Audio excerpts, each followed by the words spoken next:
Oh, wow. I tell you what, it feels amazing to get it done. I mean, today was obviously a great opportunity starting the day. There were a lot of, I guess for me, storylines involved, playing with Tommy, one of my best friends out here on tour, clearly, Scotty right there, a whole chasing pack. But, starting the day one back, clearly, that's an awesome opportunity to have a chance at winning a tournament. But kind of wasn't going my way.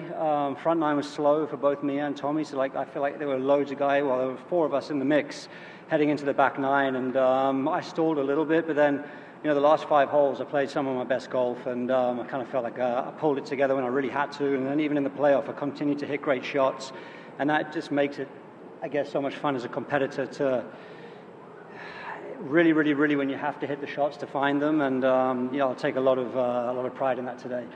Yeah, it's a strange balance of patience, and obviously because if you try too hard in anything in life, it just doesn't seem to happen. So you still got to let it come to you, but just being committed. But I think being brave, trying to be brave, I think is what especially on the 14th hole, I hit a hold 6-iron into that back right pin. That was a pretty clutch shot, I suppose, to sort of take that one on and to pull it off. And that sort of then gave me a little bit of momentum I needed at that time in my round. It was also the first putt that I saw disappear. I kind of try to tell myself out there today that, the theory of large numbers, and I've kind of used this in the past, but, if the putts are drying up, but if you keep your routine the same, if you keep doing everything the same, over time, you're going to have your fair share go in. So I was just kind of waiting. I was playing a waiting game before the hole opened up, and I was able to kind of see some putts fall. So fortunately, they began to fall at the right time. It kind of puts me right back in, the season's race. I haven't even looked at where that projects me and all these types of things, but back up in the, in the realms of where I sat for a long time. I haven't been back to East Lake since 2019, and that's been bugging me, and that's obviously been a huge goal. So obviously that's taken care of, and I've definitely played some good golf this year when it's mattered. I feel like my good has been good. My consistency hasn't been there, but I've been telling people that I feel like when I play my best golf, I'm able to compete with the best players in the world, and obviously today proving that I can win against the best players in the world. So it's really, it's a gratifying day for me just to know that the hard work I have been putting in is not in vain. And I haven't really, I felt so focused, I suppose, coming in today that I haven't really had a chance to actually enjoy this yet. It's been I've got to see some loved ones, do you know what I mean? Because obviously they're the people that sacrifice everything with me, and as soon as I see my son tonight and my family and even my team, my wider team, that's when it's going to really feel good for me. Yeah, I mean, there's a lot of sense of pride in that. I think I'm not alone in it. There's been guys that have done it, but it doesn't, because there's a pretty short list of guys that are competitive in that 45 to 50 sort of age range. Historically, it was a bit of a waiting room for the Champions Tour. So obviously Phil bucked the trend. He won a major at 51. I feel like that's good motivation.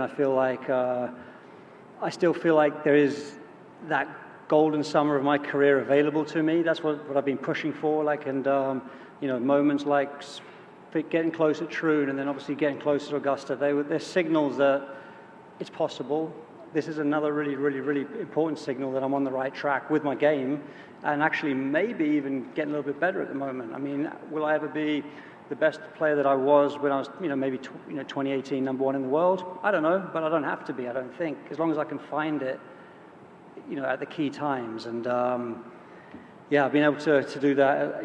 I've shown good signs, I think, but winning is winning. Do you know what I mean? And I think proving that to yourself, even though I've come close and I felt good in contention, getting over the line is still difficult. And obviously I've won twice in 6 years now, but this one felt good. I felt like I had to hit the shots. I had to step up, again and again and again in the playoff.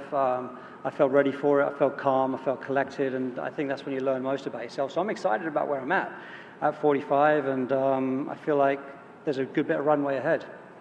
This one felt quite stoic in the sense of determination, execution.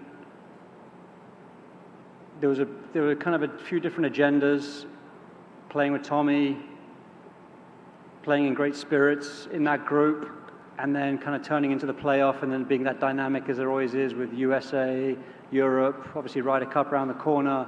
But I just felt like I just stayed really calm with it all and felt very much just one foot in front of another, just didn't really, so all of the other stuff that was coming at me, I just felt like I really deflected a lot. And because I did such a good of deflecting a lot, I think I deflected a lot of the emotion and the joy of the actual winning moment. So it was quite, in some ways, quite a calm win.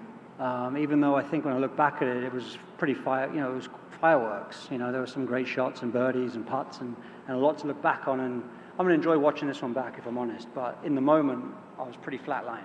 Yeah, so I've never really played that hole the way I played it today. Never hit driver off that hole. I've never really been able to cover the left side. For some reason, I've been hitting it quite far this week, and the wind was just perfect. It was down from the right-hand side. It meant that I could just cover the left side. I felt like it was playing perfect for me today with the driver. If I held the driver up a little bit, I probably wasn't going to run out, and if I turned the driver over, I was going to make the carry, which obviously that angle that I was able to create to the back left pin was very advantageous. Then obviously they changed the pin to the back right.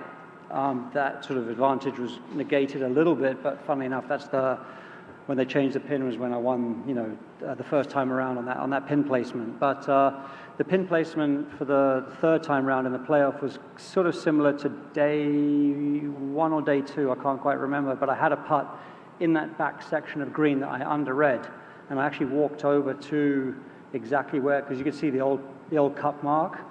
So I tried to get a feel for that part of the green, and then the part of the green I was actually putting on in the playoff, and that was definitely helpful, and hold a really good slippery left to right putt there. So I was able to sort of,